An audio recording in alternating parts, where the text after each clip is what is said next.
ನಮಸ್ಕಾರ. ಮಲೆನಾಡಲ್ಲಿ ಹಬ್ಬಗಳ ಬಗ್ಗೆ ತಿಳ್ಕೊಳ್ಳೋದಕ್ಕಾಗಿ ನಾನು ಈ ದಿನ ಈ ವಿಡಿಯೋನ ಮಾಡ್ತಾ ಇದ್ದೀನಿ. ನಾನೀಗ ಕರ್ನಾಟಕದ ಶಿವಮೊಗ್ಗ ಜಿಲ್ಲೆಯ ಸಾಗರ ತಾಲೂಕಿನ ಕೆಳದಿ ಗ್ರಾಮಕ್ಕೆ ಹೋಗ್ತಾ ಇದ್ದೀನಿ. ಈ ಕೆಳದಿ ಗ್ರಾಮಕ್ಕೆ ಭೇಟಿ ಕೊಟ್ಟು ಆ ನಂತರ ಇಲ್ಲಿ ಯಾವ ಊರಿಗೆ ನಾನು ಹೋಗಿ ಯಾವ ಹಬ್ಬಗಳ ಬಗ್ಗೆ ತಿಳ್ಕೊಬೇಕು ಅಂತೇಳಿ ನಾನು ತಿಳಿಸ್ತೀನಿ. ನಾನೀಗ ಕೆಳದಿಲಿದ್ದೀನಿ. ಈ ಕೆಳದಿ ಎಲ್ರಿಗೂ ಗೊತ್ತಿರೋ ಹಾಗೆ ಇತಿಹಾಸ ಪ್ರಸಿದ್ಧಿ ಪಡೆದಿದೆ. ಇಲ್ಲಿ ನಾವು ಈಗ ಕೆಳದಿ ಗ್ರಾಮಕ್ಕೆ ಬಂದಾಯ್ತು. ಇನ್ನೇನು ದೇವಸ್ಥಾನದ ಎದುರುಗಡೆ ಇದ್ದೀವಿ. ಇಲ್ಲಿ ಒಂದಿಷ್ಟು ಈ ದೇವಸ್ಥಾನವನ್ನ ವೀಕ್ಷಣೆ ಮಾಡಿ ಆ ನಂತರ ಯಾವ ಊರಿಗೆ ಹೋಗ್ಬೇಕು ಅನ್ನೋದನ್ನು ಕೂಡ ನಿರ್ಧಾರ ಮಾಡ್ತೇನೆ ನಾನು. ಇಲ್ಲಿ ಈಗ ನಾವು ಈ ದೇವಸ್ಥಾನ ನೋಡ್ತಾ ಇದ್ದೀವಿ. ನಮಗೆ ಇಲ್ಲಿ ಏನೋ ಒಂದು ವಿಶೇಷ ಕಾಣ್ತಾ ಇದೆ. ಇಲ್ಲಿ ಒಂದು ಬೋರ್ಡು, ಈ ಬೋರ್ಡ್ ಅಲ್ಲಿ ಕೆಳದಿ ಮತ್ತೆ ಎಲ್ಕುಂದ್ಲಿ ಅಂತ ಇದೆ. ಯಾಕಂದ್ರೆ ಇದು ರಸ್ತೆ ತೋರಿಸುವಂತ ಮಾರ್ಗನೂ ಕೂಡ ಅಲ್ಲ. ಯಾಕಂದ್ರೆ ಈ ರಸ್ತೆಯಲ್ಲಿ ಸುಮಾರು ಹಳ್ಳಿಗಳು ಹಾದು ಹೋಗ್ತವೆ. ಆದ್ರೆ ಇಲ್ಲಿ ಎಲ್ಕುಂದ್ಲಿ ಅಂತ ಬರ್ದಿದೆ ಅಂತ ಹೇಳಿದ್ರೆ ಇಲ್ಲೇನೋ ಒಂದು ವಿಶೇಷ ಇದೆ, ಮತ್ತೆ ಇತಿಹಾಸನೂ ಕೂಡ ಇದೆ ಅಂತ ಹೇಳಿ ನಾನು ಭಾವಿಸ್ತಾ ಇದ್ದೀನಿ. ಬನ್ನಿ ನಾವೀಗ ಎಲ್ಕುಂದ್ಲಿಗೆ ಹೋಗೋಣ. ಎಲ್ಕುಂದ್ಲಿ ಏನು ಹಬ್ಬಗಳ ಬಗ್ಗೆ ತಿಳ್ಕೊಳ್ಳೋಣ. ನಾವೀಗ ಎಲ್ಕುಂದ್ಲಿಗೆ ಬಂದಾಯ್ತು. ಶ್ರೀ ಕ್ಷೇತ್ರ ರಾಚಮ್ಮ ದೇವಿ ವನ, ಈ ಊರ ಬಾಗಿಲ ಕೆರೆ ಹತ್ರ ಇದ್ದೀವಿ. ಇಲ್ಲಿಯ ಪ್ರಕೃತಿಯ ಸೌಂದರ್ಯ ತುಂಬಾ ಅದ್ಭುತನೇ ಆಗಿದೆ. ನಾವು ಇಲ್ಲಿಯ ಸ್ಥಳೀಯರನ್ನ ಭೇಟಿ ಮಾಡಿ ಇಲ್ಲಿ ಹಬ್ಬಗಳ ಬಗ್ಗೆ ತಿಳ್ಕೊಳ್ಳೋಣ. ಇದು ಈ ಸೊರಬ ವಿಧಾನಸಭಾ ಕ್ಷೇತ್ರಕ್ಕೆ ಸೇರುತ್ತೆ, ತಾಳಗುಪ್ಪ ಹೋಬಳಿ. ನಾವೀಗ ಈ ಊರ ಬಾಗಿಲ ದ್ವಾರ ಬಾಗಿಲ ಹತ್ರ ನಾವಿದ್ದೀವಿ. ಈ ಎಲ್ಕುಂದ್ಲಿ ಊರ ದ್ವಾರ ಬಾಗಿಲ ಹತ್ರ ಇದೀವಿ ನಾವು.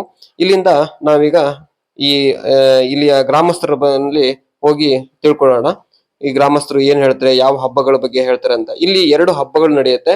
ಒಂದು ಆರಿದ್ರ ಮಳೆ ಹಬ್ಬ, ಅದು ತುಂಬಾನೇ ಜೋರಾಗಿ ನಡೆಯುತ್ತೆ. ನಂತರ ಇಲ್ಲಿ ವಾರ್ಷಿಕ ಹಬ್ಬ ಮಾಡ್ತಾರೆ. ಈ ರಾಚಮ್ಮ ದೇವಿಯ ವಾರ್ಷಿಕ ಹಬ್ಬ ಮಾಡ್ತಾರೆ. ಬನ್ನಿ ಅಧ್ಯಕ್ಷರನ್ನ ನಾವು ಭೇಟಿ ಮಾಡೋಣ. ನಿಮ್ಮ ಹೆಸರು? ನನ್ನ ಹೆಸರು ದಾನಪ್ಪ ಅಂತ. ಅಧ್ಯಕ್ಷರು ನೀವು? ಗ್ರಾಮ ಸುಧಾರಣಾ ಸಮಿತಿ ಅಧ್ಯಕ್ಷರು. ಬರುವಾಗ ಒಂದು ವಿಶೇಷತೆ ಕಾಣಿಸ್ತೇನೆ. ಎಲ್ಲಿ ಅಂತ ಹೇಳಿದ್ರೆ ಕೆಳದಿಯ ಒಂದು ದೇವಸ್ಥಾನದಲ್ಲಿ ಒಂದ್ ಕಡೆ ಎಲ್ಕುಂದ್ಲಿ ಮತ್ತೆ ಕೆಳದಿ ಅಂತ ಒಂದು ಬೋರ್ಡ್ ಇದೆ. ಅದ್ರಲ್ಲಿ ಏನೋ ಇತಿಹಾಸ ಇದೆ ಅನ್ನೋದೊಂದು ಕಂಡು ಬಂತು. ಹಾಗಾಗಿ ಅದ್ರ ಬಗ್ಗೆ ನಿಮ್ಗೆ ಏನಾದ್ರು ಒಂದು ಗೊತ್ತಿದೆ, ಅದು ಗೊತ್ತಿಲ್ಲ ಅಂತ ಹೇಳಿದ್ರೆ ತಿಳ್ಕೊಂಡು ಮುಂದಿನ ವಿಡಿಯೋದಲ್ಲಿ ನಾನು ಇದು ಮಾಡ್ತೀನಿ. ಅದು ಪುರಾತನ ಕಾಲದಿಂದ ಬಂದಿರತಕ್ಕಂತ ದೇವಸ್ಥಾನ. ಆ ಕಲ್ಲಲ್ಲಿ ಹೆಸರಿರ್ತಕ್ಕಂಥದ್ದು ಕೂಡ ಎಲ್ಕುಂದ್ಲಿ ಅಂತಲೇ ಇದೆ. ಅದ್ರನ್ನ ಏನು ಅಂತ ನಮಗೆ ಗೊತ್ತಿಲ್ಲ. ಯಾಕಂದ್ರೆ ಈಗ 3 ವರ್ಷದಿಂದ ನಾವು ಅಧ್ಯಕ್ಷರಾಗಿದ್ದೀವಿ. ಅದ್ರ ಕಳೆದ ವರ್ಷದಿಂದ ಅದನ್ನ ಹುಡುಕುವಂತ ಪ್ರಯತ್ನ ಯಾರು ಮಾಡಿಲ್ಲ. ಈ ಸಂದರ್ಭದಲ್ಲಿ ನಾವು ಮಾತಾಡಿದೀವಿ, ನಾವು ಕಮಿಟಿಯವರು ಎಲ್ಲರೂ ಸೇರಿ ಮಾತಾಡಿದೀವಿ. ಅದ್ರದ್ದು ಹೆಸರು, ನಮ್ಮೂರ ಹೆಸರು ಒಂದು ಇತಿಹಾಸದ ದೇವಸ್ಥಾನದಲ್ಲಿ ಇತಿಹಾಸದ ಕಲ್ಲಿನಲ್ಲಿ ಕೆತ್ತನೆ ಆಗಿದೆಯಲ್ಲ, ಅದ್ರ ಇತಿಹಾಸ ಏನು ಅನ್ನೋದನ್ನ ಕಂಡುಹಿಡಿಬೇಕು ಅನ್ನೋದು ನಾವೆಲ್ಲರೂ ಮಾತಾಡಿದೀವಿ. ಯಾಕೆ ಈ ಪ್ರಶ್ನೆ ಕೇಳಿದೆ ಅಂತ ಹೇಳಿದ್ರೆ, ಆ ರಸ್ತೆಯಲ್ಲಿ ಸಾಕಷ್ಟು ಹಳ್ಳಿಗಳು ಬರ್ತವೆ. ಅದೇ ಯಾವುದೇ ಹಳ್ಳಿಗಳದ್ದು ಹೆಸರು ಇಲ್ಲ. ಆದ್ರೆ ಅದು ರಸ್ತೆ ತೋರಿಸುವಂತ ಮಾರ್ಗ ಕೂಡ ಅಲ್ಲ. ಆದ್ರೆ ಎಲ್ಕುಂದ್ಲಿ ಮತ್ತೆ ಕೆಳದಿ ಅಂತ ಬರ್ದಿದೆ ಅಂತ ಹೇಳಿದ್ರೆ ನಮ್ಮ ಎಲ್ಕುಂದ್ಲಿಗೂ ಮತ್ತೆ ಕೆಳದಿಗೂ ಏನೋ ಒಂದು ಅವಿನಾಭಾವ ನಂಟಿದೆ ಅಂತ ನಾನು ಭಾವಿಸಿ ನಾನು ನಿಮಗೆ ಈ ಪ್ರಶ್ನೆ ಕೇಳಿದ್ದೀನಿ. ಮುಂದಿನ ವಿಡಿಯೋದಲ್ಲಿ ಅದನ್ನ ನಿಮ್ಮಿಂದನೂ ಕೇಳೋದು ಅಥವಾ ಬೇರೆಯಿಂದ ಕೇಳೋದು ಅದನ್ನ ಕೇಳ್ತೀನಿ. ಈಗ ನಿಮ್ಮೂರಲ್ಲಿ ಒಂದು ವಿಶೇಷವಾದ ಒಂದು ಹಬ್ಬ ನಡೆಯುತ್ತೆ, ಏನೋ ಒಂದು ಮಾರ್ಚ್ ಅಥವಾ ಏಪ್ರಿಲ್ ತಿಂಗಳಲ್ಲಿ ಒಂದು ಹಬ್ಬ ನಡೆಯುತ್ತೆ. ಆ ಹಬ್ಬದ ಬಗ್ಗೆ ನೀವೇನು ಹೇಳ್ತೀರಾ? ಏಪ್ರಿಲ್ ತಿಂಗಳಲ್ಲಿ ಅನ್ನ ಪ್ರತಿಷ್ಠಾಪನಾ ಅಂತ ಒಂದು ಮಾಡ್ತೀವಿ. ಜಾತ್ರಾ ಮಹೋತ್ಸವ, ವಾರ್ಷಿಕೋತ್ಸವ ಮಾಡ್ತೀವಿ. ಅಂದ್ರೆ ಈಗ 24ನೇ ವರ್ಷದ ವಾರ್ಷಿಕೋತ್ಸವವನ್ನು ಈ ವರ್ಷ ಮಾಡಿದ್ದೀವಿ. ಕಳೆದ ಹಿಂದೆ ತಾಯಿ ರಾಜೇಶ್ವರಿ ರುಂಡಮಾಲಿನಿ ಅಂತ ತಾಯಿ, ಅವನ್ ಹಿಂದಿನ ಕಾಲದಲ್ಲಿ ನಮಗೆ ಗೊತ್ತಿಲ್ಲದ ವಿಚಾರ, ಹಿಂದಿನ ಹೇಳದ ಪ್ರಕಾರ ಗಂಡೆತ್ತಿ ಬಂದಾಗ ತಾಯಿಯ ಶಿರಚ್ಛೇದನವಾಗಿತ್ತು. ಆ ಶಿರಚ್ಛೇದನವಾದಾಗ ನಾವು ಗ್ರಾಮಸ್ಥರು ಎಲ್ಲರೂ, ನಮ್ಮ ಹಿರಿಯರು, ನಾವು ಚಿಕ್ಕ ಹುಡುಗರು, ನಮ್ಮ ಹಿರಿಯರು ಪೂರ್ವಿಕರು ಎಲ್ಲರೂ ಕುತ್ಕೊಂಡು ಮಾತಾಡಿ, ದೇವಿ ರುಂಡಮಾಲಿನಿ ಶಿರಚ್ಛೇದನ ಆಗಿದೆ, ಇದು ಭಿನ್ನವಾಗಿದೆ ಕಲ್ಲು, ಇದನ್ನ ಇಟ್ಟರೆ ಊರಿಗೆ ಒಳ್ಳೇದಾಗೋದಿಲ್ಲ ಅನ್ನೋ ಒಂದು ಕಾರಣದಿಂದ ತಾಯಿಯ ಮೂರ್ತಿಯನ್ನ ಹೊಸದಾಗಿ ಒಂದು 2019ರಲ್ಲಿ ಹೊಸದಾಗಿ ಒಂದು ಮೂರ್ತಿಯನ್ನ ಏನು ಉದ್ಭವ ಮಾಡಿದ್ರು, ಅವತ್ತಿಂದ ಇವತ್ತಿನವರೆಗೂ ತಾಯಿ ರಾಜೇಶ್ವರಿ ವಾರ್ಷಿಕೋತ್ಸವವನ್ನು ಮಾಡ್ತಾ ಬರ್ತಾ ಇದ್ದಾರೆ ಎಲ್ಲ ಗ್ರಾಮಸ್ಥರು ಕೂಡಿ. ಪ್ರತಿ ವರ್ಷನೂ ಕೂಡ ಅವತ್ತಿಂದ ಈ ಬಾರಿ ವಿಜೃಂಭಣೆಯಿಂದ ಒಂದು 3,000 ರಿಂದ 4,000, 4,500, 5,000ವರೆಗೂ ಜನ ಸೇರುವಂತ ಒಂದು ಕಾರ್ಯಕ್ರಮ ಆಗಿದೆ. ಆ ಕಾರ್ಯಕ್ರಮದಲ್ಲಿ ಎಲ್ಲರೂ ಪಾಲ್ಗೊಂಡು ಪ್ರತಿಯೊಬ್ಬರಿಗೆ ಆರಿದ್ರ ಮಳೆ ಹಬ್ಬ ಏನ್ ಮಾಡ್ತೀವಿ ಅದಕ್ಕಿಂತ ತುಂಬಾ ವಿಜೃಂಭಣೆಯಿಂದ ಅತಿ ಹೆಚ್ಚು ಸಡಗರದಿಂದ ಎಲ್ಲರೂ ಅದನ್ನ ಮಾಡ್ತೀವಿ. ಮನೆಗೆ ಹೊರಡ ಹಾಕಿ ಆ ಹೊರಡ ದುಡ್ಡಿನಲ್ಲಿ ಒಂದು ಅನ್ನ ಸಂತರ್ಪಣೆ ಮಾಡೋದಿರ್ಬೋದು, ದಾನಿಗಳ ಸಹಾಯ ಇರ್ಬೋದು. ಸಾಕಷ್ಟು ಜನ ದಾನಿಗಳು ಸಹಾಯವನ್ನ ಮಾಡ್ತಾ ಇದ್ದಾರೆ ಕಾರ್ಯಕ್ರಮಕ್ಕೆ. ಈ ದೇವಸ್ಥಾನ ಕಟ್ಟೋದು ವಿಚಾರ ಇರ್ಬೋದು, ಅಲಂಕಾರದ ರೂಪದಲ್ಲಿರ್ಬೋದು, ಊಟದ ರೂಪದಲ್ಲಿರ್ಬೋದು, ಸ್ವೀಟ್ ಕೊಡೋದಿರ್ಬೋದು, ಮತ್ತು ಹಲವಾರು ರೂಪದಲ್ಲಿ ನಮಗೆ ಸಹಾಯವನ್ನ ಮಾಡ್ತಾ ಬಂದಿದ್ದಾರೆ ಊರಿನ ಜನಗಳು ಎಲ್ಲರೂ. ವೀರೇಕ ಅಮ್ಮನ ಉತ್ಸವ ಮೂರ್ತಿ ಮೆರವಣಿಗೆ ಇನ್ನೆಲ್ಲ ಮಾಡ್ತಾ ಇದ್ರು. ಆ ಉತ್ಸವ ಮೂರ್ತಿ ಮೆರವಣಿಗೆ ಟೈಮಲ್ಲಿ ಬರೀ ನಾವು ಪಂಚಾಯತ್ಗೆ ಹಾಲು ಅಂತ ಏನಿದೆ ಇದರಿಂದ ದೇವಸ್ಥಾನ ತಗೊಂಡು ಹೋಗ್ತಿದ್ವಿ. ಇವಾಗ ನಾವು ಅಧ್ಯಕ್ಷರ ಆದಾಲಿಂದ ಏನ್ ಮಾಡ್ತಿದ್ವಿ, ಕುಂಭಮೇಳ ದೇವ್ರಿಗೆ ಏನ್ ಮಾಡಿದ್ರೆ ಶ್ರೇಷ್ಠ ಆಗುತ್ತೆ ಅನ್ನೋದೊಂದು ಇದ್ ಮಾಡ್ಕೊಂಡು ಕುಂಭಮೇಳವನ್ನು ಮಾಡ್ಕೊಂಡು 100, 108, 150 ಹಿಂಗೆ ಕುಂಭಮೇಳ ಊರಿನ ಒಂದು ದ್ವಾರ ಬೀದಿಯಲ್ಲಿ ಕುಂಭಮೇಳದ ಮೆರವಣಿಗೆ ಮೂಲಕ ದೇವಿ ಉತ್ಸವ ಮೂರ್ತಿಯನ್ನ ಮೆರವಣಿಗೆ ಮಾಡಿಕೊಂಡು ದೇವಸ್ಥಾನಕ್ಕೆ ಹೋಗಿ ಅದೇ ನೀರಿನಲ್ಲಿ ತಾಯಿಗೆ ಅಭಿಷೇಕವನ್ನು ಮಾಡಿ ಆ ನಂತರದಲ್ಲಿ ಪೂಜೆ ಹೋಮ ಹವನ ಇರುತ್ತೆ. ಮಧ್ಯಾಹ್ನ 12:30 ನಂತರದಲ್ಲಿ ಅನ್ನ ಸಂತರ್ಪಣೆ ಇರುತ್ತೆ. ಸಾಕಷ್ಟು ಜನ ಭಕ್ತಾದಿಗಳು ಬಂದು ಕಾರ್ಯಕ್ರಮವನ್ನ ಯಶಸ್ವಿಗೊಳಿಸಿಕೊಳ್ತಾರೆ. ಸಂಜೆ ಮನೋರಂಜನೆ, ಒಂದು ವರ್ಷ ದೊಡ್ಡಾಟ ಇರುತ್ತೆ, ಒಂದು ವರ್ಷ ಯಕ್ಷಗಾನಗಳಿರುತ್ತೆ, ಒಂದು ವರ್ಷ ನಾಟಕಗಳಿರುತ್ತೆ. ಹೀಗೆ ಹಲವಾರು ಕಾರ್ಯಕ್ರಮಗಳಿಗೆ ಎಲ್ಲ ಒಂದು ಇದನ್ನು ಮಾಡ್ತಾ ಇದೀವಿ. ಅದೇ ರೀತಿ ಈಗ ಏನಪ್ಪಾ ಅಂದ್ರೆ ಮೊದ್ಲು ಈ ಹಳೆ ಮೂರ್ತಿ ಇರ್ಬೇಕಂದ್ರೆ ಯಾವುದೇ ಒಂದು ಅದಕ್ಕೆ ಮೇಲ್ಚಾವಣಿ ಆಗ್ಲಿ ಬತ್ತಲ್ ಏನಿರ್ಲಿಲ್ಲ. ಈಗ ನೀವು ಮೇಲ್ಚಾವಣಿಯನ್ನ ಮಾಡಿದ್ರ, ಅದಕ್ಕೆ ಅದ್ರ ಯಾರ ಒಪ್ಪಿಗೆ ಇತ್ತು? ದೇವರ ಒಪ್ಪಿಗೆ ಇತ್ತಾ ಅಥವಾ ಏನು? ಅದು ಗ್ರಾಮಸ್ಥರು ಎಲ್ಲರೂ ಸೇರಿ, ಯಾಕಂದ್ರೆ ಹಬ್ಬ ಆಗ್ಬಾರ್ದು ಅನ್ನೋ ಒಂದು ಕಾರಣಕ್ಕಾಗಿ ದೇವಿ ಹತ್ರ ಪ್ರಸಾದವನ್ನು ಕಟ್ಟಿ ಹಿರಿಕರು ಎಲ್ಲ ಗ್ರಾಮದವ್ರು ಕೂಡ್ಕೊಂಡು ಆ ದೇವಿಯ ಅಪ್ಪಣೆಯನ್ನು ತಗೊಂಡು ಅದಕ್ಕೊಂದು ದೇವಸ್ಥಾನನೇ ಮಾಡೋದಾದ್ರೆ ಮಾಡಬೇಕಿತ್ತು. ಈಶ್ವರ ಗುಡಿ ದೇವಸ್ಥಾನ ಅಂತ ಏನು ಮಾಡಿದೀವಿ, 50-60 ಲಕ್ಷ ಖರ್ಚಾಗಿದೆ. ಅದೇ ಇದಕ್ಕೊಂದು 1 ಕೋಟಿ ಖರ್ಚಾದ್ರೂ ಕೂಡ ಮಾಡ್ಬೇಕಂತ ಮನಸ್ಸಿನ ಮೆಲ್ಲ ಗ್ರಾಮಸ್ಥರದಿದೆ. ಆದ್ರೆ ತಾಯಿ ಯಾವುದೇ ಕಾರಣಕ್ಕೂ ದೇವಸ್ಥಾನ ಬೇಡ ನನ್ನ ವನದಲ್ಲೇ ನಾನು ಇರ್ತೀನಿ ಅನ್ನೋ ಒಂದು ಇದನ್ನ ಕೊಟ್ಟಿದ್ದಾರೆ. ಆದ್ರೆ ನಾವು ಈಗ ನಮ್ಮ ಇದಕ್ಕೆ ಅನುಕೂಲ ತಕ್ಕಂತೆ ತಾಯಿ ಪ್ರಸಾದ ರೂಪದಲ್ಲಿ ತಗೊಂಡೇ ಆ ಮೇಲ್ಚಾವಣೆಯನ್ನ ಮಾಡಿದೀವಿ. ಇನ್ನೊಂದು ವಿಶೇಷ ಏನಪ್ಪಾ ಅಂತಂದ್ರೆ, ದೇವಿಯ ಪಕ್ಕದಲ್ಲಿ ಒಂದು ಕೆರೆ ಇದೆ. ಆ ಕೆರೆ ಇದರಲ್ಲಿ ಆ ಕೋಡಲ್ಲಿ ಆ ದೀಪದ ಕಾಯಿಗಳು ಮತ್ತೆ ಆ 2 ಮರದ ಏನು ಬೀಜಗಳು ಅದೆಲ್ಲ ಏನೇ ಹೋದ್ರು ಕೂಡ ಎಲ್ಲೂ ಕೂಡ ಇಲ್ಲಿ ಬಿಟ್ರೆ ಇನ್ನೆಲ್ಲೂ ಕೂಡ ಆ ಮರ ಅಥವಾ ಗಿಡ ಎಲ್ಲೂ ಹುಟ್ಟಲ್ಲ. ಅದ್ರ ಬಗ್ಗೆ ಏನ್ ಹೇಳ್ತೀರಿ ನೀವು? ಅದು ನಮ್ಮ ಊರಿನ ಸಂಪ್ರದಾಯ. ಯಾಕಂದ್ರೆ ಧೂಪದ ಮರ ಮತ್ತು ನಾಗಸಂಪಿಗೆ ಇಲ್ಲಿ ಪಕ್ಕದಲ್ಲಿರೋದು ಚನ್ನಮತಿ ಕೆರೆ ಅಂತ. ಈ ನಾಗರವನಕ್ಕೂ ಇದರಲ್ಲಿ ಅಶೋಕ ಮರ ಅಂತ ಇದೆ. ಈ ಸೀತೆ ವನದಲ್ಲಿ ಅಶೋಕ ಅಂತ ಇದೆಯಲ್ಲ, ಆದ ಮರ ನಮ್ಮ ಈ ತಾಯಿ ವನದಲ್ಲಿ ಇದೆ. ತಾಯಿ ದೇವಸ್ಥಾನದ ಸುತ್ತ ಅಶೋಕ ಮರಗಳು ಅಂತ ಇದ್ದಾವೆ, ಮತ್ತು ನಾಗಸಂಪಿಗೆ ಇದೆ ಮತ್ತು ಧೂಪ ಇದೆ. ಇದು ತಾಯಿಗೆ ಸಂಬಂಧಪಟ್ಟಿರ್ತಕ್ಕಂಥದ್ದು. ಇದು ಯಾರ ಹೊರಗಡೆ ಹೋಗೋ ಬೀಜ ಒಯ್ಯೋದಾಗ್ಲಿ, ಹೂ ಮುಡ್ಕೊಳ್ಳೋದಾಗ್ಲಿ, ನಮ್ಮ ಊರಿನವ್ರು ಹೆಣ್ಮಕ್ಳು ಯಾರು ಬೇಕಾದ್ರೂ ಅದನ್ನ ಉಪಯೋಗಿಸ್ಬೋದು. ನಂತರ ಕಟ್ಟಿಗೆ ಮುಟ್ಟಂಗಿಲ್ಲ, ಬೆರಕ್ ಮುಟ್ಟಂಗಿಲ್ಲ, ಯಾವುದು ಮುಟ್ಟಂಗಿಲ್ಲ. ಹೂವು ಮತ್ತು ಪ್ರತಿ ಇತ್ಯಾದಿಗಳನ್ನು ಮುಡಿಬಹುದು. ಆದ್ರೆ ನಮ್ಮ ಗಡಿ ಅಂತ ಏನಿದೆ, ಆ ಗಡಿ ದಾಟುವುದಕ್ಕಿಂತ ಮುನ್ನ ಆ ಹೂವನ್ನ ಕೆಳಗೆ ಹಾಕ್ಬಿಟ್ಟು ಮುಂದೆ ಅವ್ರ ಊರಿಗೆ ಹೋಗಕ್ಕೆ ಒಂದು ಅವಕಾಶ ಇದೆ ಅಂತ ನಮ್ ಹಿರಿಕರು ನಮಗೆ ಹೇಳ್ಕೊಟ್ಟಂತ ಮಾರ್ಗದರ್ಶನ. ಅದು ಇದು ಒಳ್ಳೆ ಉತ್ತರನೇ. ಆದ್ರೆ ನೀರಲ್ಲಿ ತೇಲ್ ಹೋದ್ರು ಕೂಡ ಅದೆಲ್ಲೂ ಕೂಡ ಹೋಗಲ್ಲ. ಎಲ್ಲಿ ಓದ್ತೀವಿ ಕೂಡ ಈ ಧೂಪ ಅಂತ ಏನಿದೆ ಅದು ಕಾಯಿ ಉದುರುತ್ತೆ. ಉದುರಿ ಅದು ದೇವಸ್ಥಾನದ ಚನ್ನಮತಿ ಕೆರೆ ಅವಳೇ ಹೋಗಿದೆ. ಯಾವ ಸಂದರ್ಭದಲ್ಲಿ ಹೂ ಬಿಡುತ್ತೆ ಮತ್ತೆ ಅದು ಕಾಯಿ ಆಗುತ್ತೆ? ಉಗಾದಿ ಸಂದರ್ಭದಲ್ಲಿ ನಾಗಸಂಪಿಗೆ ಆಗುತ್ತೆ. ಅದೇ ಟೈಮಲ್ಲಿ ಧೂಪ ಮತ್ತು ನಾಗರ, ಜೇನಿನ ದಂಡು ಜೇನ್ಕಾರ ನಾಗವನ್ನ ಹಾಡ್ತಾ ಇರ್ತೈತಿ. ಆ ಟೈಮಲ್ಲಿ ದೇವಸ್ಥಾನಕ್ಕೆ ಹೋದ್ರೆ ಅದು ಏನೋ ಒಂಥರ ಖುಷಿ ಇರ್ತೈತಿ. ಆ ನಾಗಸಂಪಿಗೆ ಮತ್ತು ಧೂಪ ಇರೋದ್ರಿಂದ ಸ್ಮೆಲ್ಲಿಗೆ ಮಕರಂದವನ್ನು ಹೇರ್ಲಿಕ್ಕೆ ಜೇನು ದುಂಬೆ ಜೇನ್ಕಾರ ನಾಗವನ್ನ ಹಾಡ್ತಾ ಇರ್ತೈತಿ. ಒಟ್ಟು 16 ಎಕರೆ ಕಾಡಲ್ಲಿ 2 ಜಾತಿಗಳ ಮರ, 3 ಅಶೋಕ ಮರ ಮತ್ತು ನಾಗಸಂಪಿಗೆ, ಧೂಪ, 3 ಜಾತಿ ಮಾತ್ರ ಬಿಟ್ರೆ ಬೇರೆ ವಿಭಿನ್ನ ಮರಗಳು ಯಾವುದೇ ಮರಗಳು ನಮ್ಮ ದೇವಸ್ಥಾನದಲ್ಲಿ ಇಲ್ಲ. ಮುಂದಿನ ಯುವ ಪೀಳಿಗೆ ಅಂದ್ರೆ ಮುಂದೆ ಈ ಹಬ್ಬಗಳ ಏನು ರಾಜಕಮ್ಮ ಹಬ್ಬ ಮತ್ತೆ ಈ ಅದ್ರಮಳ ಹಬ್ಬವನ್ನ ಯಾವ ತರ ನಡ್ಕೊಂಡು ಹೋಗ್ಬೇಕು, ಮತ್ತೆ ಯುವ ಪೀಳಿಗೆ ಏನ್ ಹೇಳ್ತೀವಿ ನೀವು ಊರಿನ ಅಧ್ಯಕ್ಷರಾಗಿ? ನಾವು ಯುವ ಪೀಳಿಗೆಗೆ ಏನ್ ಹೇಳ್ತೀವಿ ಅಂದ್ರೆ, ಈ ಹಿಂದೆ ಏನು ಸಂಪ್ರದಾಯ ಪ್ರಕಾರವನ್ನು ಎಲ್ಲಾ ರೀತಿಯಲ್ಲಿ ಹಬ್ಬವನ್ನು ಒಳರೀಟ ಮಾಡ್ಕೊಂಡು ಹೋಗಿದ್ದಾರೆ. ಇನ್ನು ಮುಂದೆ ಕೂಡ ಯಾವುದೇ ಕಾರಣಕ್ಕೆ ಈಗಿನ ಪರಿಸ್ಥಿತಿಯ ನುಣತಕ್ಕಂತೆ ಈಗಿನ ಜನರೇಷನ್ಗೆ ಟಿವಿ ಮಾಧ್ಯಮ ಇರ್ಬೋದು, ಮತ್ತೊಂದು ಹಲವಾರು ಬಂದಿದ್ದಾವೆ. ಅದೆಲ್ಲವನ್ನು ಬದಿಗೊತ್ತಿ ಊರು ಅಂತ ಬಂದಾಗ ಪ್ರತಿಯೊಬ್ರು ಕೂಡ ಹೊಂದಾಣಿಕೆಯಿಂದ ಮಾಡಿ ಎಲ್ಲ ತಾಯಿ ಕೃಪೆಗೆ ಪಾತ್ರರಾಗಿ ಈವರೆಗೂ ಏನು ಹಿರಿಕರು ಮಾಡ್ಕೊಂಡು ಬಂದಿದ್ದಾರೆ, ನಾವೇನ್ ಮಾಡ್ಕೊಂಡು ಬರ್ತಾ ಇದೀವಿ. ಇನ್ನು ಮುಂದೆ ಮಕ್ಕಳು ಕೂಡ ಅದನ್ನ ಮುಂದುವರಿಸ್ಕೊಂಡು ಹೋಗ್ಬೇಕು ಅಂತ ನಾನು ಹೇಳಕ್ ಇಷ್ಟಪಡ್ತೀನಿ.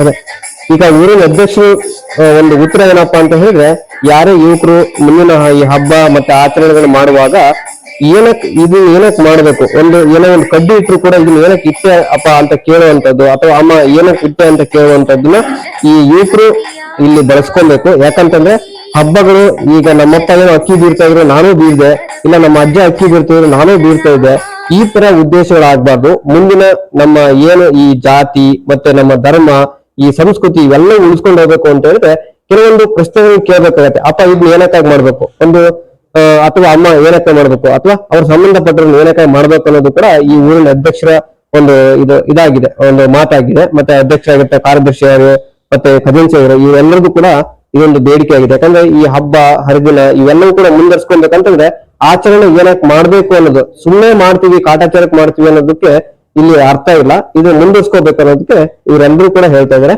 ನಮಸ್ಕಾರ, ಇಷ್ಟೊತ್ತು ನಿಮ್ ಜೊತೆ ಮಾತಾಡೋದಕ್ಕೆ.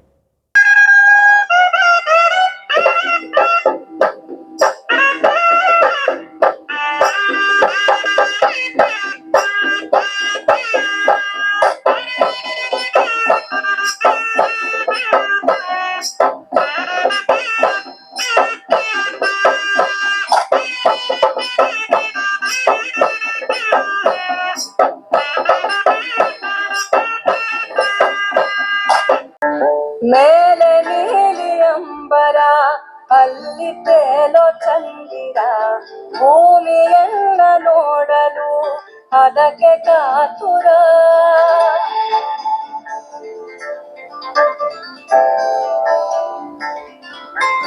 ಅಲ್ಲಿ ಮಿನುಗೋ ಕೆರೆ ಇದೆ, ಕೆರೆಯ ಮೇಲೆ ನೆರ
ಇದಿಷ್ಟು ಶ್ರೀ ರಾಜೇಶ್ವರಿ ಅಮ್ಮನವರ ವಾರ್ಷಿಕ ಹಬ್ಬದ ವಿಡಿಯೋಗಳು.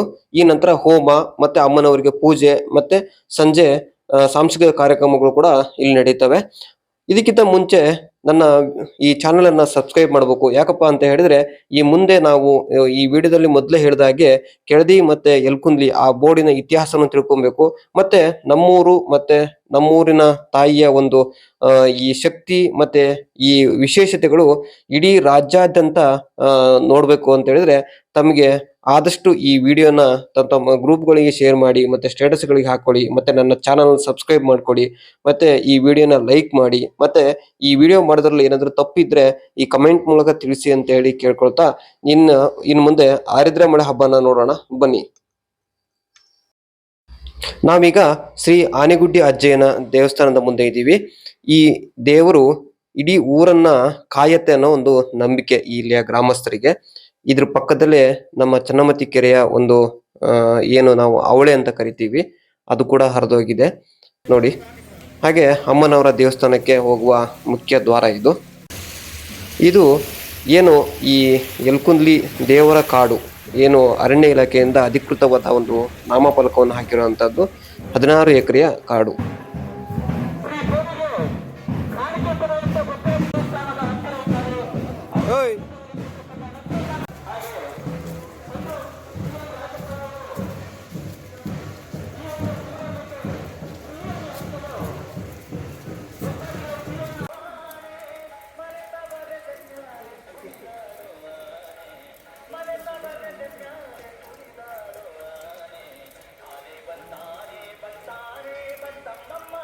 ಇಲ್ಲಿ ಕಾಮಗಾರಿ ಪ್ರಗತಿಯಲ್ಲಿರುವಂತಹ ಶ್ರೀ ಈಶ್ವರ ಬಸವಣ್ಣ ದೇವರ ದೇವಸ್ಥಾನಕ್ಕೆ ಯಾರಾದರೂ ದೇಣಿಗೆ ಕೊಡೋರಿದ್ರೆ ನಮ್ಮ ಊರ ಅಧ್ಯಕ್ಷರು ಮತ್ತೆ ಈ ಕಟ್ಟಡ ಈ ಸಮಿತಿಯ ಅಧ್ಯಕ್ಷರನ್ನ ಕೂಡ ಭೇಟಿ ಮಾಡಬಹುದು.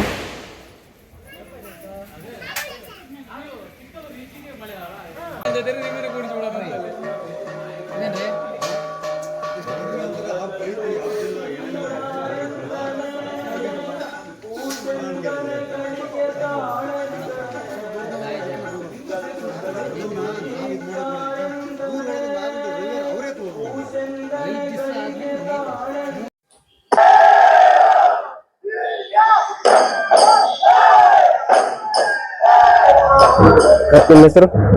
ಮಂಜಪ್ಪ. ಈ ಊರಿನ ಗ್ರಾಮಸ್ಥರು? ಹಾ, ಗ್ರಾಮ. ಮೇಲಿ ಮನೆ ಮಂಜಪ್ಪ ಅಂತ ನಿಮ್ಮ ಹೆಸರು? ಮನೆ ಅನ್ಬೋದು ಗುರುಗುಂಡಿ ಮಂಜಪ್ಪ ಅನ್ಬೋದು. ಹೌದಾ? ಈ ಆಯುಧ ಬೆಳೆ ಹಬ್ಬ ಅಂತೇಳಿ ಈಗ ಆಚರಣೆ ಮಾಡ್ತೀರಿ, ಅದ್ರ ವಿಶೇಷತೆಗಳೇನು? ಈ ಆದಿಮನೆ ಹಬ್ಬದ ವಿಶೇಷ ಅಂದ್ರೆ ಅದು ಹಿಂದೆ ನಮ್ಮ ಅಪ್ಪವರೆಲ್ಲ ಹೇಳೋರು. ಈ ನಮ್ಮ ರೈತರಿಗೆ ಕೆಲಸ ಏಪ್ರಿಲ್ ತಿಂಗಳಿಂದ ಸ್ಟಾರ್ಟ್ ಆಗ್ತೈತೆ. ರೈತ ಭೂಮಿ ಜಮೀನಿಗೆ ಕೆಲಸ ಅಲ್ಲಿಂದ ಸ್ಟಾರ್ಟ್ ಆದ್ರೆ ಜೂನ್ ತಿಂಗಳು ಬುಡದವರೆಗೂ ಒಂದ್ ಹಂತ ಮುಗಿತೈತಿ. ಆ ಮುಗಿದ ನಂತರದಲ್ಲಿ ಆದ್ರೆ ಮಳೆ ಬರ್ತೈತಲ್ಲ, ಆವಾಗ ಒಂದು ಬಿಡು ಸಿಗ್ತೈತೆ ಅವರಿಗೆ, ನಮ್ಮ ರೈತರಿಗೆ. ಆ ಸಮಯದಾಗ ನಂಟು ಎಲ್ಲರಿಗೂ ಕೆಲಸ ಮಾಡಿ ಬೇಸತ್ತಿರ್ತಾರಲ್ಲ, ಆಗ ಅವ್ರು ಬಂದು ಬಳಗನೆಲ್ಲ ತಮ್ಮ ಮನೆಗೆ ಕರೆಸ್ಕೊಂಡು ಅವ್ರವ್ರಿಗೆ ಹಬ್ಬ ಆದಾಗ ನಾವು ಹೋಗೋದು. ಇದೇ ಆದ್ಯ ಮಳೆ ಸಮಯದಾಗೆ ನಮ್ಮೂರಿಗೆ ಮಾಡಿದಾಗ ಅವ್ರು ಬಂದು ತಮ್ಮ ತಮ್ಮ ಖುಷಿಗಳನ್ನ ವ್ಯಕ್ತಪಡಿಸೋದು ಮನೆಯಾಗಿ. ಅದೇ ಉದ್ದೇಶದಿಂದ ಆದ್ಯ ಮಳೆ ಹಬ್ಬ ಸೃಷ್ಟಿ ಮಾಡೋದು. ಮತ್ತೊಂದಂದ್ರೆ ನಮ್ದು ಸಂಪ್ರದಾಯ ಇದು, ನಮ್ಮ ಹಿಂದೂಗಳ ಸಂಪ್ರದಾಯದ ಪ್ರಕಾರ ಈ ಸಂದರ್ಭದಲ್ಲಿ ಈ ದೇವಿ ಉತ್ಸವ ಮಾಡೋದು. ಏನು ವಿಶಿಷ್ಟ ಬಗ್ಗೆ ಏನು ಹೇಳ್ತೀರಾ ನೀವು? ಇದು ವಿಶೇಷ ಬಗ್ಗೆ ಹೇಳೋದಂದ್ರೆ ಇದು ರುಂಡ ಮಾಲಿನ್ಯ ಅಂತ.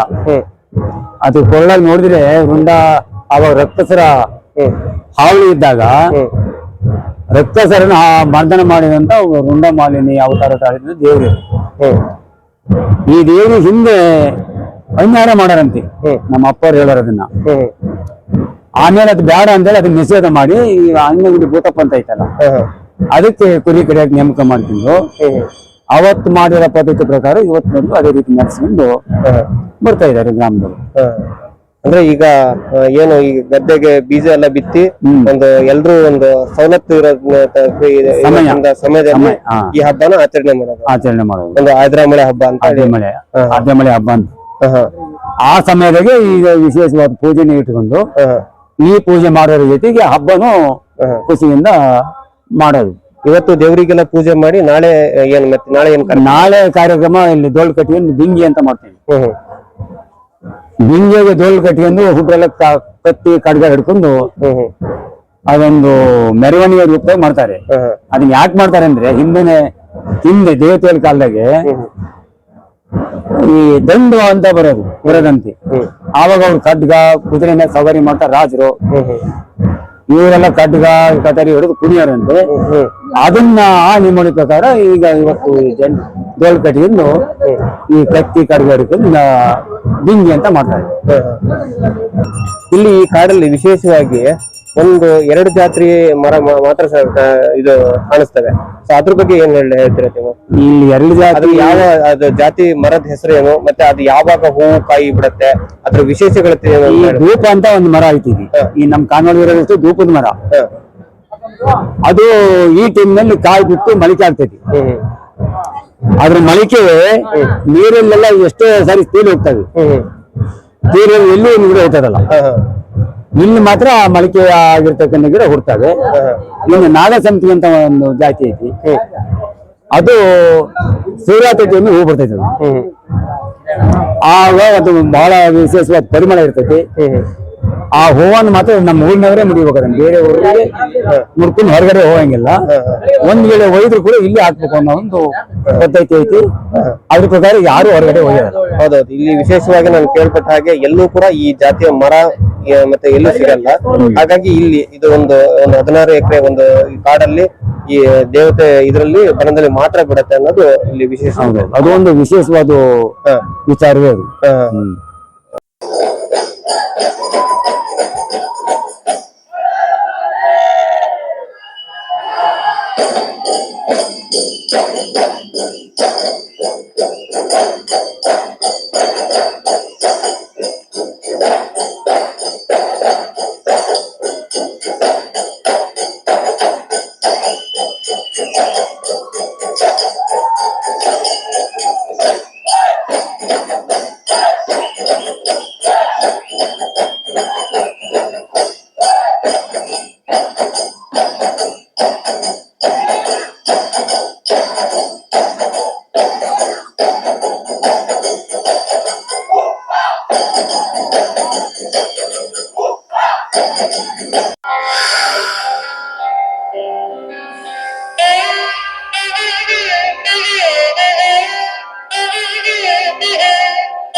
ಇಲ್ಲಿ ಅಮ್ಮನವರಿಗೆ ಒಂದು ಹರಕೆಯನ್ನ ಹೊತ್ಕೊಂಡಿರ್ತಾರೆ. ಈ ಮಕ್ಕಳಿಗೆ ಮತ್ತೆ ದೊಡ್ಡವರಿಗೆ ಏನು ಉರುಳು ಸೇವೆ ಮಾಡಿಸ್ತೀವಿ ಅಂತ ಹೇಳಿ. ಆ ಉರುಳು ಸೇವೆಯಿಂದ ಮಾಡಿಸೋದ್ರಿಂದ ಮುಂದೆ ಒಳ್ಳೇದಾಗತ್ತೆ, ಮತ್ತೆ ಆರೋಗ್ಯದಲ್ಲಿ ಎಲ್ಲ ತರದಲ್ಲೂ ಒಂದು ಒಳ್ಳೇದಾಗತ್ತೆ ಅನ್ನೋ ಒಂದು ನಂಬಿಕೆ. ಹಾಗಾಗಿ ಮಕ್ಕಳಿಗೆ ಮತ್ತೆ ದೊಡ್ಡವರಿಗೆ ಎಲ್ಲರಿಗೂ ಕೂಡ ಇಲ್ಲಿ ಉರುಳು ಸೇವೆಯನ್ನ ಮಾಡಿಸ್ತಾರೆ. ಇದನ್ನ ನೋಡಿದ್ರೆ ಇಲ್ಲಿ ಗೊತ್ತಾಗತ್ತೆ ಅಮ್ಮನವ್ರ ಮೇಲೆ ಎಷ್ಟೊಂದು ಒಂದು ಅಪಾರವಾದ ನಂಬಿಕೆ ಇದೆ ಅಕ್ಕಪಕ್ಕದ ಹಳ್ಳಿಯವರಿಗೆ ಅನ್ನೋದು ಗೊತ್ತಾಗ್ತಾ ಇದೆ. ನೋಡಿ ಎಷ್ಟು ಸಣ್ಣ ಸಣ್ಣ ಮಕ್ಕಳನ್ನೆಲ್ಲ ಇಲ್ಲಿ ಉರುಳು ಸೇವೆಯನ್ನ ಮಾಡಿಸ್ತಾರೆ. ಮತ್ತೆ ದೊಡ್ಡವರು ಕೂಡ ಇಲ್ಲಿ ಉರುಳು ಸೇವೆ ಮಾಡ್ತಾರೆ. ನೋಡಬಹುದು ಇಲ್ಲಿ ದೊಡ್ಡವರಿಗೂ ಕೂಡ ಉರುಳು ಸೇವೆಯನ್ನ ಮಾಡಿಸ್ತಾರೆ. ಅದು ಹರಕೆಯನ್ನ ಹೊತ್ಕೊಂಡಿರ್ತಾರೆ ಇಲ್ಲಿ, ಹಾಗಾಗಿ ಉರುಳು ಸೇವೆಯನ್ನ ಮಾಡಿಸ್ತಾರೆ.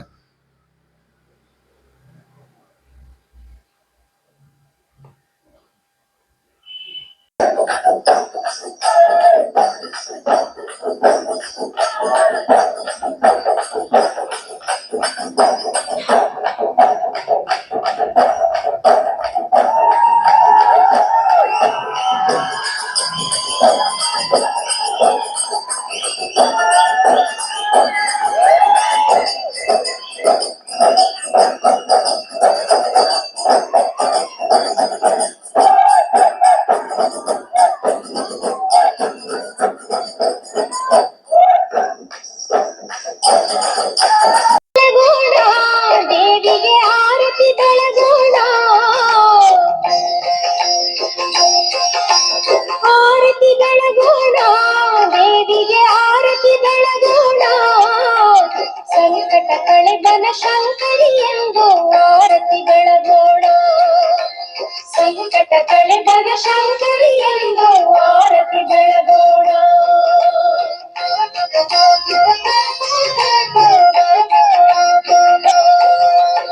ಆರತಿ ಬೆಳಗೋಣ, ಕಾಕಡ ಆರತಿ ಬೆಳಗೋಣ,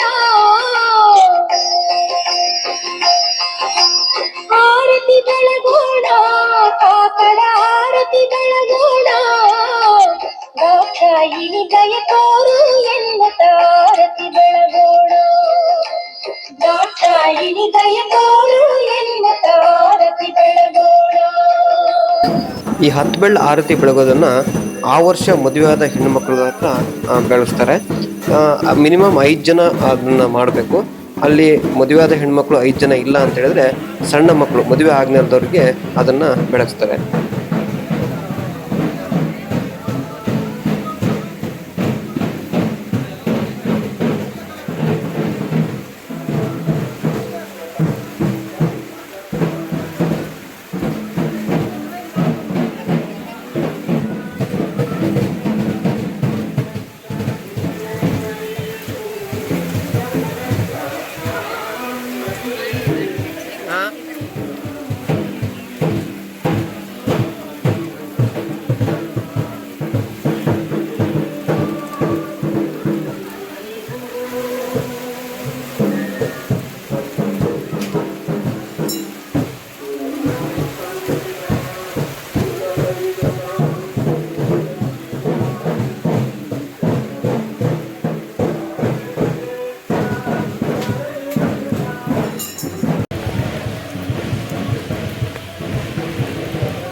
ಇಲ್ಲಿ ನೋಡ್ತಾ ಇದ್ದೀರಾ ಈ ಬಾಳೆ ಎಲೆಗಳನ್ನ ಎತ್ತಾ ಇದ್ದಾರೆ.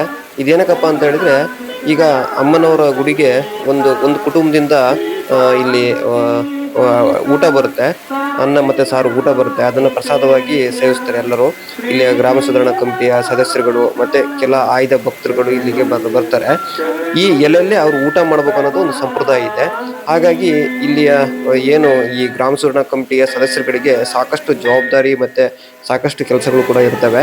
ಇಲ್ಲಿ ನೋಡಿದಿರಾ, ಇಲ್ಲಿ ಕೊಂಡಿ ಹರೀಶ್ ಅಂತ ಒಬ್ರು ಮತ್ತೆ ಸುರೇಶ್ ಅಂಗಡಿ ಅನ್ನೋರು ಕೂಡ ಇಲ್ಲಿ ಸಾಕಷ್ಟು ಜವಾಬ್ದಾರಿ ಹೊತ್ಕೊಂಡು ಆ ಕೆಲಸಗಳನ್ನೆಲ್ಲ ಮಾಡ್ತಾ ಇದ್ದಾರೆ. ಮತ್ತೆ ಊರಿನ ಅಧ್ಯಕ್ಷರು ದಾನಪ್ಪ ಅವರು ಕೂಡ ಪೂಜೆಯಲ್ಲೂ ಕೂಡ ಭಾಗಿಯಾಗಿದ್ದಾರೆ. ಮತ್ತೆ ಕಾರ್ಯದರ್ಶಿ ಆಗಿರ್ತಕ್ಕಂಥ ಚಂದ್ರಪ್ಪ ಅವರು ಕೂಡ ಇಲ್ಲಿ ಸಾಕಷ್ಟು ಕೆಲಸಗಳಲ್ಲಿ ಭಾಗಿಯಾಗಿದ್ದಾರೆ. ಏನು ಈಗ ಅಮ್ಮನವರ ಗುಡಿಗೆ ಈ ಪ್ರಸಾದ ಏನು ಅನ್ನ ಪ್ರಸಾದ ಕೂಡ ಬಂತು. ಇದು ಅವರ ಏನು ಒಂದು ಕುಟುಂಬ ಇದೆ, ಕಾಳಿಯವರ ಮನೆತನ ಅಂತೇಳಿ, ಆ ಕುಟುಂಬದವರಿಗೆ ಮಾತ್ರ ಕುಟುಂಬದವರು ಮಾತ್ರ ಈ ಅಡಿಗೆನ ಮಾಡಬೇಕು.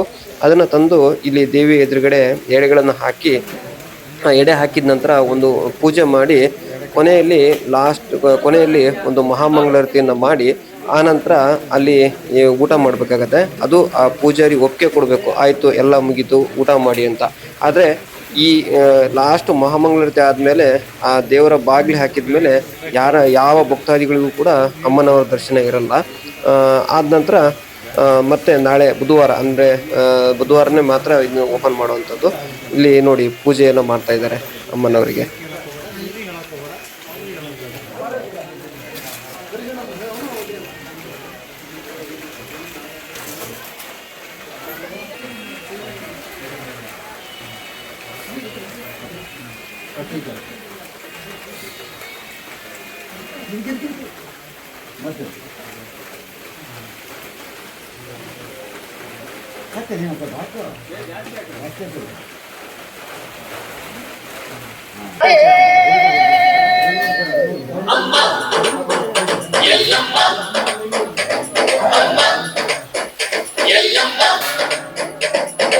ಎಲ್ಲ ನಿನ್ನ ಮಾಯೆ ನಮ್ಮೆಲ್ಲರನ್ನು ಕಾಯೇ ಎಲ್ಲಮ್ಮ ತಾಯಿ ನಿಂಗೆ ಲಾಲಿದಾರು ತಾಯಿ ಜೀವಗಂಗೆ ಭಜನಿ ಚಾಮುಂಡಿಗೆ ಅಮ್ಮ ಎಲ್ಲಮ್ಮ ಅಮ್ಮ ಎಲ್ಲಮ್ಮ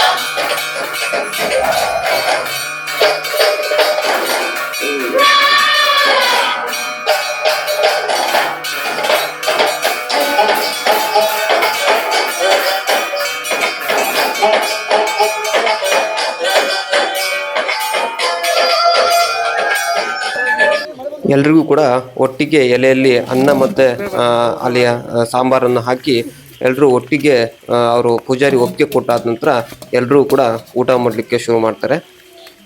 ನೋಡಿ ಇಷ್ಟು ಜನ ಇದ್ದಾರೆ ಅಂತ ಹೇಳಿ.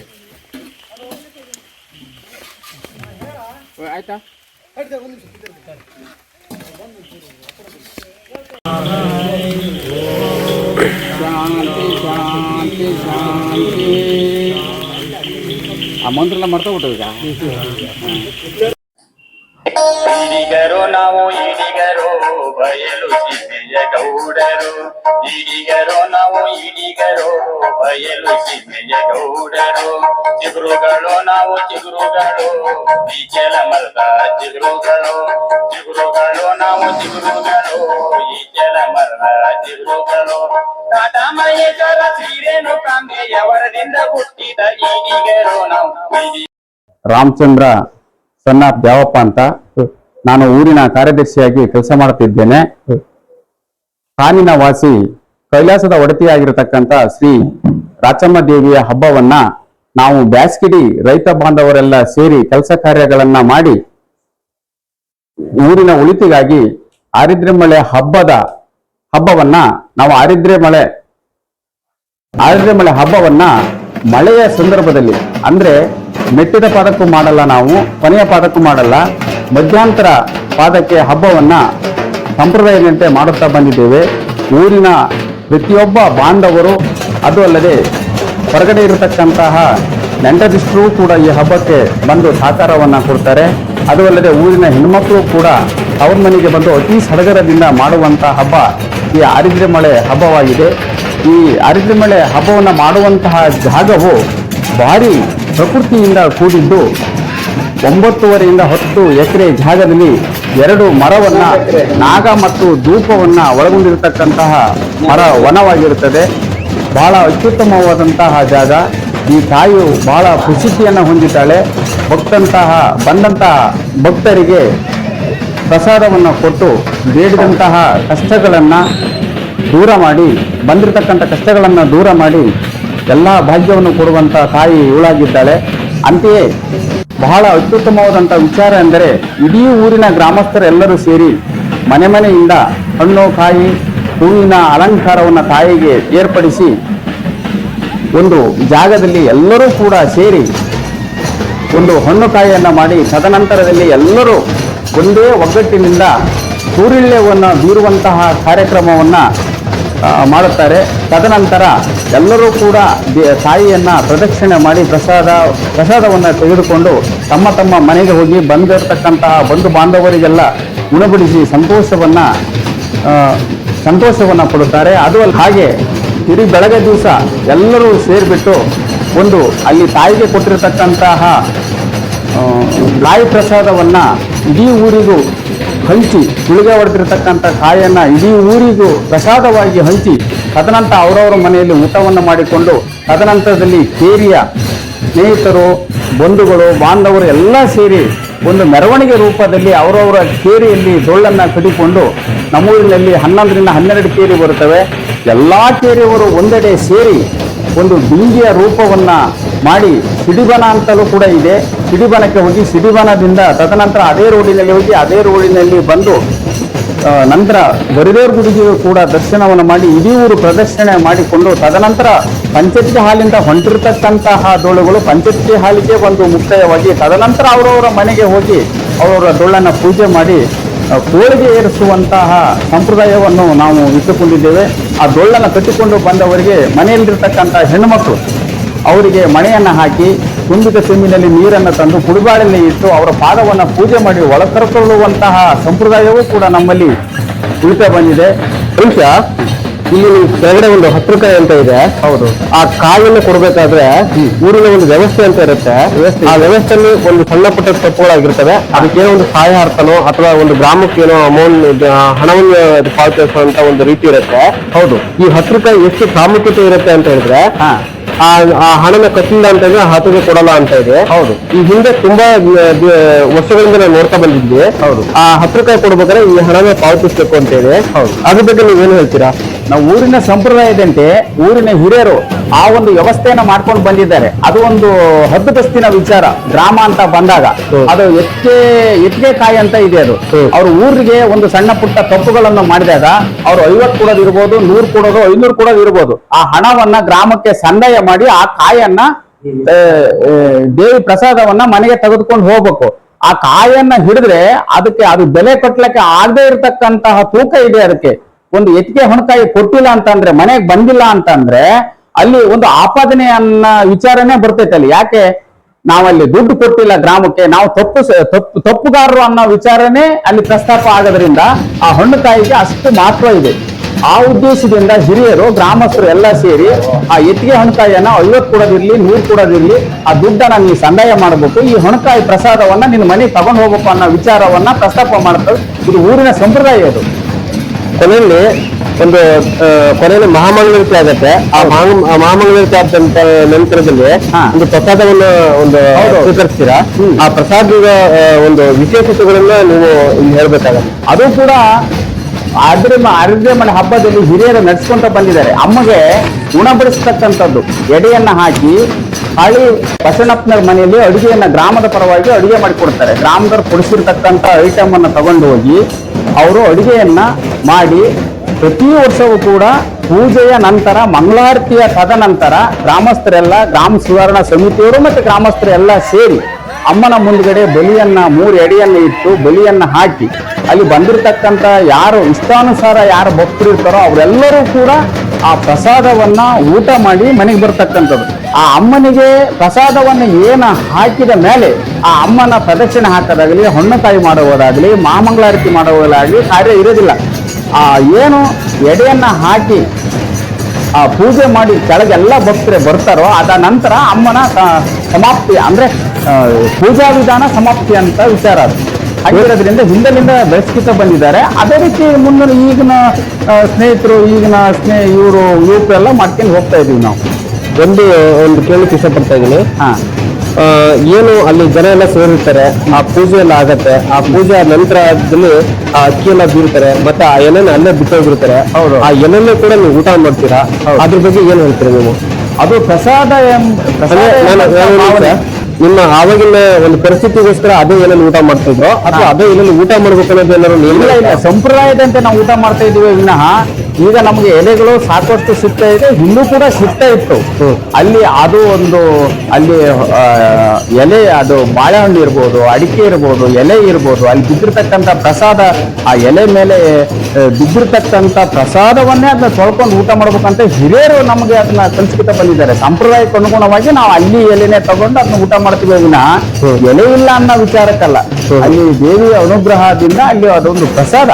ಅದಕ್ಕಾಗಿ ನಾವು ಅಲ್ಲಿ ಎಲೆಯನ್ನ, ಒಳ್ಳೆ ಎಲೆಯನ್ನ ತೊಗೊಂಡು ತೊಳೆದುಕೊಂಡು ಉಟ್ಕೊಂಡು ಊಟ ಮಾಡತಕ್ಕಂಥ ವಿಚಾರ ಬಂದಿದೆ. ಯಾಕೆ ಈ ಪ್ರಶ್ನೆ ಉದ್ಭವ ಆಯ್ತು ಅಂತಂದ್ರೆ ಮುಂದಿನ ಯುವ ಪೀಳಿಗೆ ಹೌದು ಏನೋ ನಮ್ಮ ಇದು ಹಿರಿಯರು ನಾಳೆ ಎಲ್ಲ ಇಲ್ಲ ಅಂತೇಳಿ ಒಂದು ಊಟ ಮಾಡ್ತಿದ್ರು, ಆ ತರದ ಒಂದು ಭಾವನೆ ಬರಬಾರ್ದು ಅನ್ನೋ ಒಂದು ಉದ್ದೇಶದಿಂದ ಈ ತರ ಕೇಳಿದೆ. ಯಾಕಂದ್ರೆ ಯಾವುದೇ ಒಂದು ಆಚರಣೆ ಮಾಡ್ಬೇಕಾದ್ರೂ ಕೂಡ ಅದಕ್ಕೆ ಒಂದು ಬಲವಾದ ಕಾರಣಗಳಿರ್ತವೆ. ಹೌದೌದು. ಆ ಕಾರಣಗಳನ್ನು ಮುಂದಿನ ಪೀಳಿಗೆಗೆ ನಾವು ಹೇಳಬೇಕು. ಅಲ್ಲ, ಇದು ಒಂದು ಬಲವಾದ ಕಾರಣ ಅಂತ ಹೇಳಕ್ಕೆ ಇಷ್ಟಪಡ್ತೀನಿ. ಯಾಕಂದ್ರೆ ಆಗ್ಲೇ ಹೇಗೆ ನಾವು ಹಿರಿಯರು ಏನ್ ಮಾಡ್ಕಿ ಬಂದರೆ ಇದು ಸಂಪ್ರದಾಯ, ಅದೇ ಎಲೆಯಲ್ಲೇ ಊಟ ಮಾಡಬೇಕು ಅನ್ನೋ ವಿಚಾರ. ಯಾಕಂದ್ರೆ ಅಲ್ಲಿ ಬಾಳೆಹಣ್ಣು ಬೀಳುತ್ತೆ, ಹೂವು, ಪ್ರಸಾದ, ಕುಂಕುಮ ಆದಿಯಾಗಿ ಬೀಳುತ್ತಲ್ಲ, ಅದೇ ಮತ್ತೆ ಭಕ್ತರು ಕೂಡ ಅವತ್ತು ಬಂದಿರೋದು ಆ ಎಲೆನೂ ಕೂಡ ತುಳಿದಿರ್ತಾರೆ ಹಂಗೆ ಅಂತ ಹೇಳಿ ಅದನ್ನ ನಾವು ಅಲ್ಲಿ ಇದನ್ನ ಮುಜುಗರ ಮಾಡಿಕೊಳ್ಳುವಂತ ವಿಚಾರ ಇಲ್ಲೇ ಇಲ್ಲ. ಅದನ್ನ ತೊಳ್ಕೊಂಡು ಅದೇ ನಮಗೆ ಒಳ್ಳೆ ಎಲೆ ಅಂತ ಪ್ರಸಾದವನ್ನು ಊಟ ಮಾಡಿಕೊಡುವಂತ ಪದ್ಧತಿ ಅಂತ ನಾವು ಮಾಡ್ಕೊಂತ ಬಂದಿವಿ. ಹಿಂದೂ ಮಾಡಿಲ್ಲ, ಮುಂದೂ ಯುವಕರು ಮಾಡಬಾರ್ದು. ಅದನ್ನ ಅದೇ ರೀತಿನೇ ಸಂಪ್ರದಾಯ ಮಾಡ್ಕೋಬೇಕು ಅಂತ ಹಿರಿಯರಾದ ನಾವು ಹೇಳ್ತೀವಿ. ಅದನ್ನೇ ಮಾಡ್ಕೊಂಡು ಹೋಗ್ಬೇಕು ಅವ್ರು. ಕೊನೆಯಲ್ಲಿ ಬಿಂಗಿ ಕುಣಿದಂತಹ ಎಲ್ರಿಗೂ ಕೂಡ ಮನೆಯಲ್ಲಿ ಆರತಿ ಮಾಡಿ ಒಂದು ಆಗಮನ ಇರುತ್ತೆ. ಎಲ್ರಿಗೂ ಕೂಡ ಬಿಂಗಿಯಲ್ಲಿ ಏನು ಭಾಗವಹಿಸಿರ್ತಾರೆ ಅವ್ರೆಲ್ರಿಗೂ ಕೂಡ ಆರತಿ ಮಾಡಿ ಒಳಗಡೆ ಕರ್ಕೊಳ್ತಾರೆ. ಇದಿಷ್ಟು ಯಲ್ಕುಂದ್ಲಿಯ ಒಂದು 2 ಹಬ್ಬಗಳ ಬಗ್ಗೆ ನಾನು ತಿಳಿಸ್ಕೊಟ್ಟಿದ್ದೀನಿ.